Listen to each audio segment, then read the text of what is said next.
Hey guys, welcome back to WP Event Manager. We are back with another calendar add-on related video. Today we're going to talk about the shortcode that allows us to show the event calendar on our page using a shortcode. So for that we can create a new page and paste the shortcode over there, or you can even use your existing page to embed the calendar into that page using the shortcode as well. You can use your page editors, that's available as well, but in this video we're going to create a new page and embed the shortcode. What's the shortcode?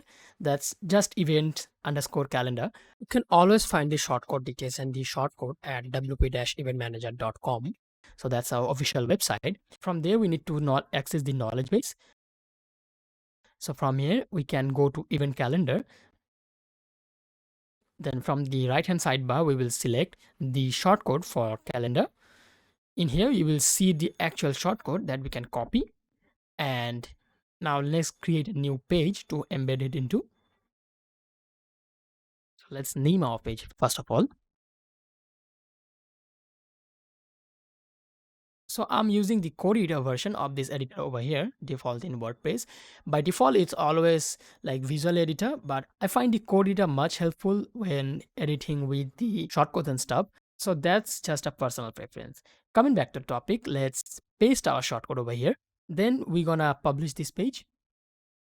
So as our page is being published, we can open this link in a new tab. So here we see the events calendar being displayed over here. So this calendar is pretty much same as we seen at our event listing page over here.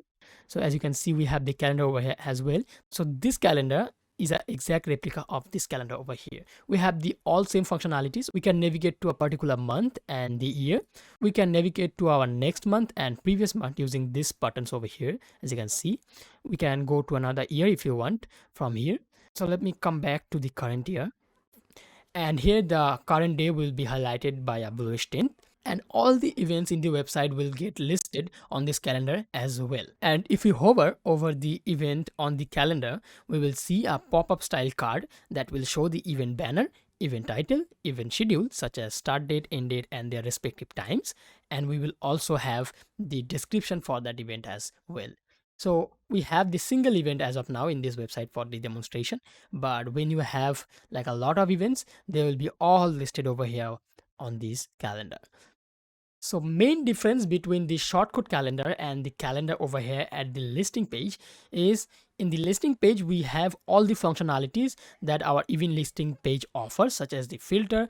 We can even switch the layout to see the events instead of the calendar, but this shortcode only displays the calendar on a page. So suppose you are designing a custom page using your page editor or your visual editor or Elementor such as, there you can use the shortcode to display this calendar in a custom designed page. So this was a very short video about our calendar shortcode, how to use it and what's the functionalities we have. I hope you enjoyed watching this video. If you did, a like to the video will be amazing. Being that said, I'm Sharad signing off. Thanks for watching and I'll catch you in the next one.